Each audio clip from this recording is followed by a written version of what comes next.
Olá, meu nome é José Márcio Barros, eu sou professor na área de formação de gestores culturais, lá na PUC de Minas Gerais, na Universidade do Estado de Minas Gerais também, a UENG, e sou professor colaborador no programa Cultura e Sociedade da Universidade Federal da Bahia.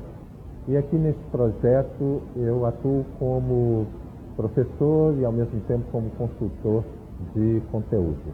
O tema da nossa conversa de hoje é, obviamente, uma visão geral sobre a questão da elaboração de planos municipais de cultura.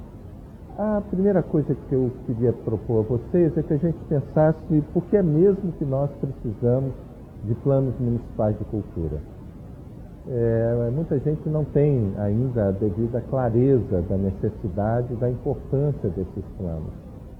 Então, vou tentar convidar vocês a pensar nessa questão. O primeiro ponto é que, se nós dermos uma olhada na Constituição Federal do Brasil, nós vamos encontrar no artigo 216-A, que é um artigo que trata especificamente sobre a questão da cultura, é que nós temos hoje no Brasil um modelo, né, que foi discutido amplamente com a sociedade e foi instituído legalmente como um modelo de gestão e de promoção, né, das políticas culturais no país, de forma a garantir, né, duas questões básicas. Primeiro, uma forma democrática de construir e implementar essas políticas culturais.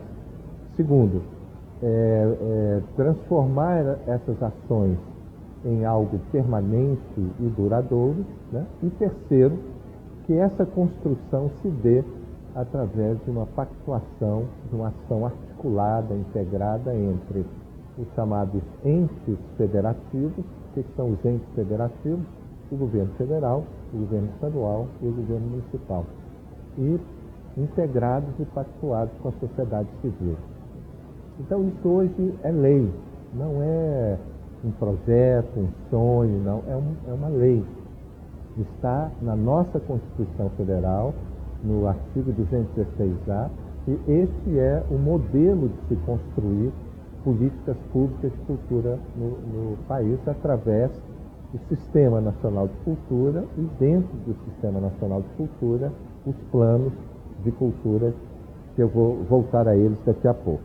Então, a gente pode pensar o que é esse Sistema Nacional de Cultura. O sistema, ele é um modo que foi construído recentemente no país para que se organizem, né, as instituições e a sociedade civil, para que essa ação conjunta possa promover o desenvolvimento humano, o desenvolvimento social, o desenvolvimento econômico, através de quê?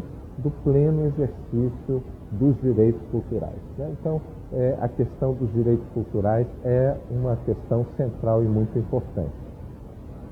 Uma outra questão é saber por que é mesmo que os municípios precisam construir, né, seus planos municipais de cultura. Uma outra forma de responder a isso é que, para que cada município brasileiro possa aderir ao Sistema Nacional de Cultura e possa assinar o seu acordo de cooperação técnica com o governo federal, é preciso que cada município, né, tenha um mínimo de instâncias, né, de organização e de execução dessas políticas. Quais são essas instâncias básicas? Primeiro, a existência de um órgão gestor das políticas públicas de cultura, ou seja, uma Secretaria Municipal de Cultura ou algo correlato a uma Secretaria Municipal de Cultura. Segundo, é obrigatório, né, a existência das instâncias de articulação, pactuação e deliberação. O que isso quer dizer? Que o município, para aderir ao sistema e se habilitar às obrigações e aos benefícios desse sistema, ele tem que ter também instituído um Conselho Municipal de Políticas Culturais e organizar periodicamente conferências municipais de cultura, que são as duas instâncias de articulação e deliberação no nível municipal. E, além disso, tem que ter instrumentos de gestão. Quais são os instrumentos de gestão? Primeiro, o Plano Municipal de Cultura e, segundo, o Sistema Municipal de Financiamento da Cultura. Então, vejam que o Plano Municipal de Cultura ele é um elemento central, né, nessa arquitetura desse novo modelo de gestão cultural, de construção de políticas públicas no país, né?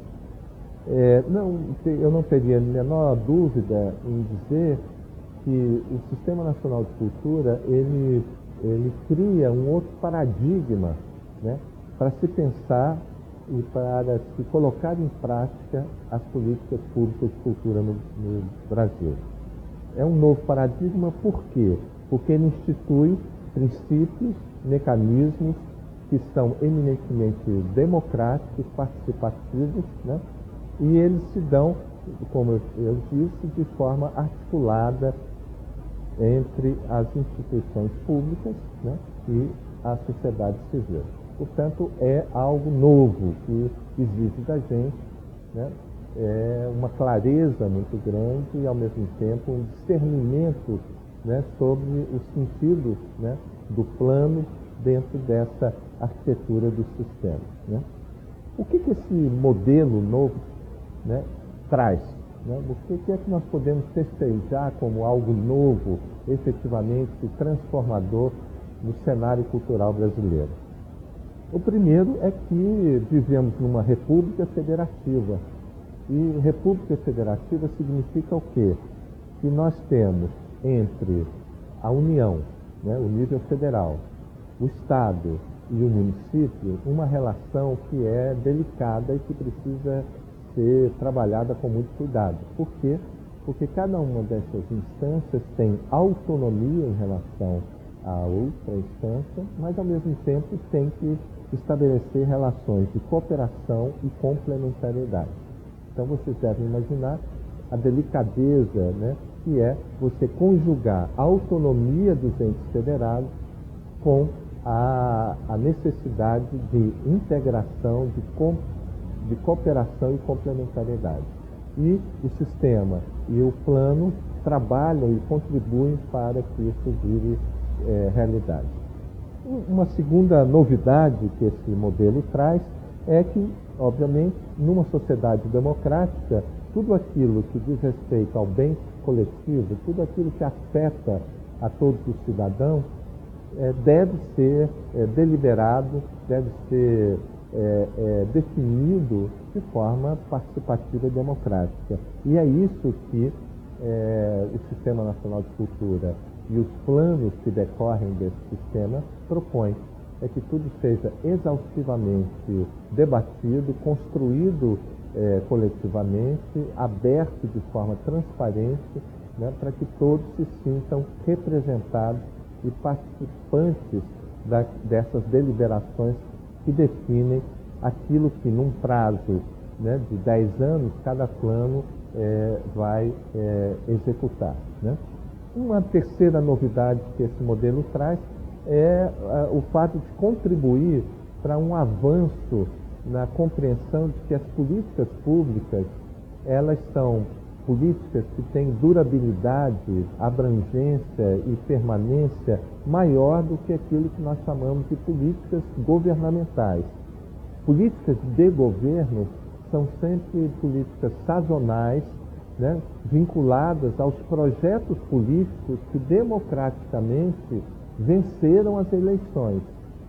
Uma política pública, né, ela dialoga com as políticas governamentais, mas ela tem um aspecto de maior permanência, maior estabilidade, e elas são supragovernamentais, né? E é isso que o Sistema Nacional de Cultura e os planos decorrentes daí hoje representam, né? É uma lei, como eu já disse, está no artigo 216-A da nossa Constituição, que é desta forma que as políticas culturais públicas devem ser construídas no país. Uma quarta contribuição que esse novo modelo traz ajudar na superação de um cenário de muito pouca institucionalidade e formalidade no campo da cultura. O sistema ele traz um conjunto de regras e normas que permitem que as ações no campo da cultura, as ações de políticas públicas possam ter uma estabilidade, né, a partir da sua condição de institucionalidade. Né? Nós não estamos falando de ideia de um secretário, de um diretor de departamento, de uma pessoa ou outra. Nós estamos falando de um modelo, né, de organização, de processos de construção e execução de políticas públicas de cultura instituídos e que estão presentes na Constituição Federal. Isso, portanto, traz um outro cenário de possibilidades e de compromisso com as políticas culturais no país. Né? Como eu disse, então, os planos de cultura, sejam eles o plano nacional, o plano estadual e o plano municipal, integram essa arquitetura do Sistema Nacional de Cultura, que tem uma constituição vasta, que compreende os órgãos gestores, os conselhos, as conferências, as comissões de gestão, o sistema de financiamento, sistemas de informação, de indicadores, sistemas de formação, né? Sistemas setoriais de cultura. Né? Então, dentro dessa complexidade de dimensões do sistema, uma delas que é, talvez, a que tenha uma centralidade maior, é a obrigatoriedade da construção desses planos de cultura. E por que isso é tão importante e tão central? Porque senão nós teremos apenas a arquitetura do modelo, mas o que dá vida, o que mobiliza, né, o que traz dinamicidade a essa arquitetura são os planos que definem, num patamar de tempo, aquilo que é prioritário de ser feito, né, quem deve fazê-lo, né, e como isso tudo de forma participativa, democrática e transparente, transformando depois isso numa lei, né, no nosso caso aqui, uma lei municipal, através do qual o legislativo, a sociedade civil, o Poder Judiciário podem exercer o seu papel de vigilância em relação ao Executivo, no sentido que isso não fique exclusivamente no papel. Né? Portanto, é um avanço significativo, né? Esse novo modelo que hoje existe no Brasil e para o qual esse processo formativo é importante, né? Na medida em que ele promove todos esses avanços, né? Significativos na área da política cultural. Mas como é que essa articulação pode se dar e quais são as referências básicas para que esse processo de planejamento através da construção de planos municipais de cultura deve se dar? Né? É isso que a gente vai ver na nossa próxima aula.